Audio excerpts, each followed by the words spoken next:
Oh yeah, it smells really nice. Oh, that's delicious. The meatballs are really lovely and tender, and the quinoa is really nice and soft. Hi everyone, and welcome back to Googie's Kitchen, and if you are new here then hello and welcome. My name's Alexis, and in today's video I want to share with you how to make my delicious spicy meatballs on a Herby Quinoa Risotto. As I just mentioned, today I want to share with you how to make my delicious spicy meatballs on a Herby Quinoa Risotto. So this recipe is really easy to make. It sounds quite complicated, but I promise you it's very easy. It is slightly time consuming, but the efforts are worth the results. And the time consuming part, you could make a lot of this the night before, or you could make this in the morning and then just heat it up in the evening. It would be a good dish to make at the weekend or when you've got a spare bit of time. So I have prepped all of my ingredients already. So in this bowl here, I have about 500 grams of minced beef.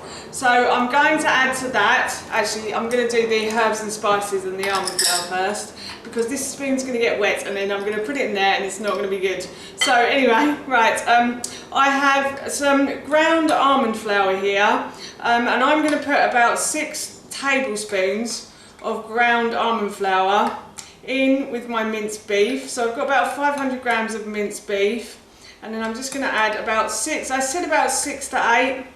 And the ground almond flour is just basically to hold the minced beef together. I am using quite fatty minced beef, I have to say, so it will hold together quite well. If you wanted to use less and you are using fatty minced beef, then you could use less ground almond flour. And then I'm going to add to that 2 tablespoons of tomato puree as well. And the tomato puree is just to add a bit of extra flavour to the minced beef. And then to that I'm going to add some ground ginger.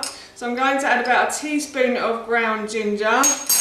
And then I'm also going to add a teaspoon of mild chilli powder as well. So I'm just going to add that in.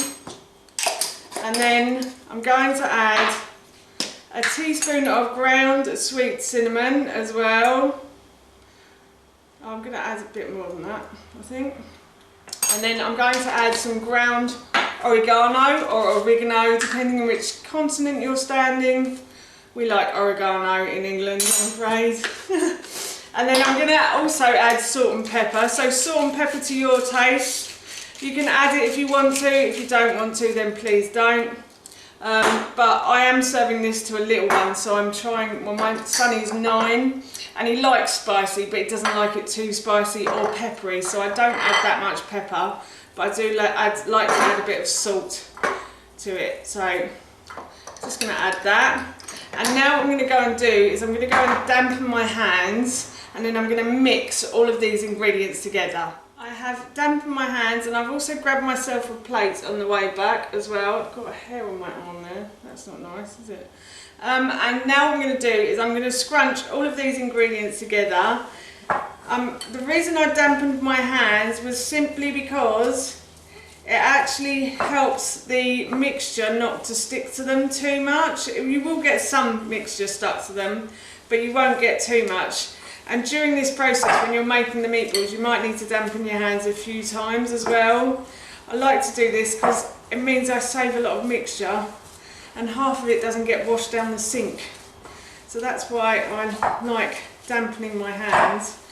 So once this is all well mixed together, what I'm going to do is I'm going to go and dampen my hands again, and then I shall make these into meatballs, and hopefully they will taste absolutely delicious. Fingers crossed, because I can smell the spices already and they smell really nice, I have to say.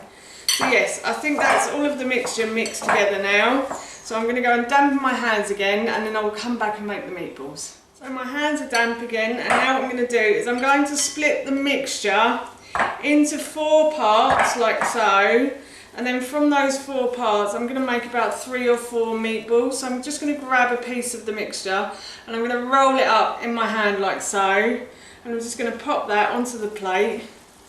And I'm going to do the same for the rest of the mixture. So I'll show you again. I just grabbed a piece of the mixture and I rolled it between my hands like so, and I'm just going to put that on the plate, and then I'm going to continue until I've finished, until I've used up all of the mixture. As you can see, I've finished making the meatballs, so I'm off to pop these into the fridge for a couple of hours now. You can pop them in for a couple of hours, or you could pop them in overnight if you wanted to, and then cook them off the next day. A couple of hours is fine. 5 to 6 is probably best, I have to say, especially in the fridge.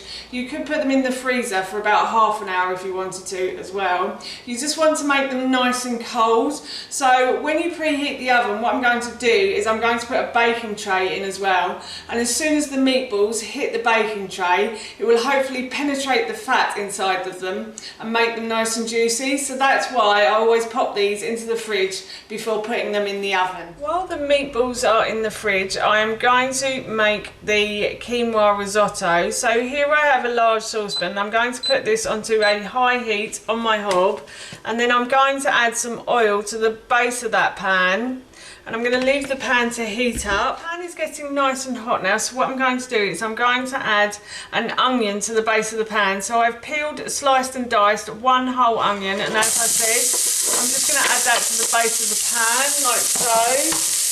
And then I'm going to fry these onions until they start to soften. It should take around 3 to 5 minutes for them to start to soften, and hopefully they'll go a lovely golden brown colour as well after that time. So the onions have gone a lovely golden brown colour, as you can see from the base of the pan, and now what I'm going to do is I'm going to add in 1 yellow pepper. So I chopped the top from the yellow pepper, I removed the stalk and the core, and then I just simply sliced and diced it. So I'm just going to put that into the base of the pan as well. So I sliced and diced it, and I did try to make it quite even pieces as well, because we're going to be eating it and I'm not blending it up or anything.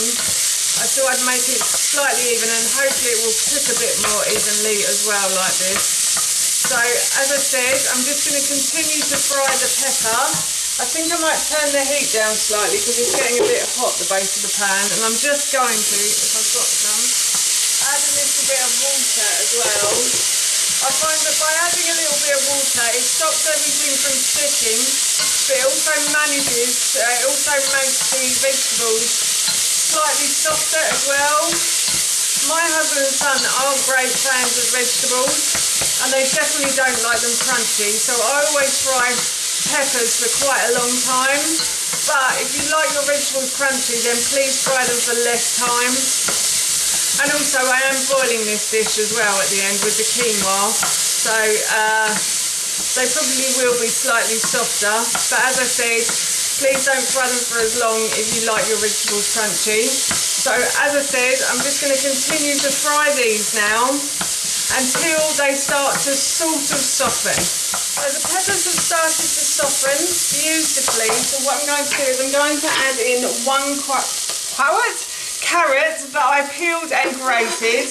As I said earlier, my husband and son aren't great vegetable fans, so I always try to hide vegetables in food. Obviously I can't really hide peppers, but carrot I can hide. So I always tend to grate the carrot when I put it into anything like a risotto or a spaghetti bolognese sauce or something. So a bolognese sauce even. So yeah, so I've grated it, but if you don't want to grate it, then you don't have to. You could just peel and slice and dice the carrot if you wanted to, or if you don't like carrots, you could actually use a courgette at this part of the dish as well. So as I said, I'm just going to continue to fry this now, and I've remembered that I've forgotten the green beans, so I'm just going to go and get some green beans to add to this. So here I have some sliced green beans, and these are frozen, but they will cook through nicely. So I'm just going to add the green beans to the bottom, and I'm going to, as I said, fry these through until they start to defrost and hopefully soften a little bit. I can't really hide green beans either, but I love them, so if my husband and son decide to pick them out, I will be the one eating them. Don't worry, they won't go to waste, I promise you. So as I said, I'm just going to continue to fry all of these ingredients for a further few minutes until everything is starting to soften nicely. So everything has started to soften now, and what I'm going to do is I'm going to add in the quinoa to this recipe. So I've got about 250 grams of quinoa here. In the original recipe I said 300, but as I've mentioned earlier, I'll be serving this to my son who's about 9, so he doesn't eat quite as much as quinoa as we do. So I've sort of got about 3 portions. I will have the leftovers tomorrow, and my husband and I will have a larger portion than my son tonight. But as I said in the original recipe, I said 300 grams of quinoa. So if you want to stick to that, you can. So I'm just going to fry the quinoa for a moment or so, just to penetrate it with a little bit of heat. And then I will add in some chicken stock. If you haven't got chicken stock, you can use vegetable stock, or you could use bone broth as well. Chicken stock was the one thing I had in the freezer. I home make mine and I freeze it into little freezer bags, so I can just pull it out as and when I want it. Obviously, if you haven't got that luxury, then don't worry, you can always use just a chicken stock or beef stock cube from the supermarket. So I'm going to add in about 600 mils of chicken stock, and I think I will probably need to add some water to this, because what I like to do is I like to boil this the way I boil rice. So the way I boil rice is I tend to put the spoon in the bottom, and when it hits the base, if the liquid comes up to about 2 centimetres, which is the line on your middle finger is about 2 centimetres, that is how much liquid you need in there. And I tend to boil it until all of the liquid, or let it simmer until all of the liquid has disappeared. So I think that's enough. I'm going to add my rosemary in at this time, and I do have some dried mixed herbs to go in as well, but I will just add some salt and some pepper to that for taste. So I'm going to add a little bit of salt and a little bit of pepper as well. So that's in. So I'm just going to mix the rosemary in, and I'm going to go and get the dried mixed herbs now as well. I'm going to use about a teaspoon of dried mixed herbs. I'm going to stir that in as well. You can, if you want to, fry off the rosemary if you wanted to give it like a bit of extra flavour with the vegetables at the end. I actually forgot to do that today. Oh, it's real life, isn't it, really? So yeah, so I forgot to do that, but you can add it in the end, or the end when you pour the chicken stock on as well. It doesn't really matter too much, but it does, I think it does give it a bit of extra flavour if you add, like the vegetables, a bit of extra flavour if you add it in with the vegetables. So please try to remember to do that, but if you don't worry too much. And as you can see, I've turned the heat back up, and what I'm going to do is I'm going to leave this on the hob to come to the boil, which I think it is actually, and then what I'm going to do is just turn it down, and I'm going to leave that to simmer. And as I said, I'm going to leave it to simmer until all of the liquid has disappeared, and hopefully we'll have a perfectly cooked quinoa risotto. And while the quinoa is cooking away nicely on the hob, I'm going to preheat my oven for the meatballs. So I'm going to preheat the oven to 200 degrees. The meatballs have been in the fridge for a good couple of hours, and they're lovely and solid now. So what I'm going to do is I'm going to pop these into the oven. The baking tray has been in the oven while it's been preheating, so I've popped them into the hot baking tray, and as I mentioned earlier, hopefully that will penetrate the meat and make these meatballs really juicy. So I'm going to put these in now for about 30 minutes. The meatballs have finished cooking, and as you can see, they're a lovely golden brown colour. The quinoa has also finished cooking. It has absorbed all of the chicken stock that I put in it, so I'm going to serve these up, and that will be our dinner done. This smells so good. I couldn't go away without telling you how it tastes, so I'm just going to give this a try now. I'm just going to cut off a little bit of the meatball and have a little bit of the quinoa with it as well. It does. Oh yeah, it smells really nice. Oh, that's delicious. The meatballs are really lovely and tender, and the quinoa is really nice and soft, but not too soft. You can taste the spice, The herb is taking a little while to come through. I'm sure if you eat a bit more of the quinoa, you'll be able to taste the rosemary in here.